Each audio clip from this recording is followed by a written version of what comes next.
8 বছরে প্রায় 8 বছর না 3 বছর প্রায় 50টা লোক শিকাচার উদ্ধার করেছি। সবারই জানাবো না, সবাইকেই বাসায় যায়নি। বাড়ি আনার পরে 1-1.5 মাস মুরগি মাংস খাইয়ে রাখা হয়, তারপরে মারা যায়।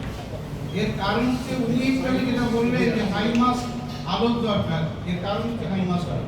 হাই মাস্ক আলো, তীব্র আলো ওদের চোখে লাগায়, ওরা ব্লাইন্ড হয়ে যায়, তারপরে দেওয়ালে গাছে ধাক্কা খেয়ে তারা মারা যায়। এই পেঁচা যদি মারা যায় মানে ইঁদুরের সংখ্যা হুড়ু করে বাড়বে। আমরা খেতে পারছি না, সেটা একটা সমস্যা। এটা নিয়ে ভাবার জন্য আপনাকে বলছি। আর দ্বিতীয়টা হচ্ছে আমার 55 বছর বয়স, স্যার। প্রায় 7,000 বন্য প্রাণী, বিশেষ করে 90% সাপ উদ্ধার করেছি। সুগারের পেশেন্ট বেশি দিন লাস্টিং করবে না।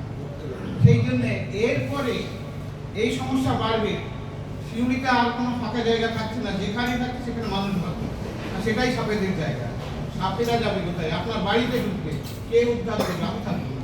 তাহলে এটা ফরেস্ট ডিপার্টমেন্টের সঙ্গে আপনারা ভাবুন যে একটা অন্তত টিম তৈরি করা, সরকারি নিয়ে তারা যেন এই বিপদের সময় মানুষকে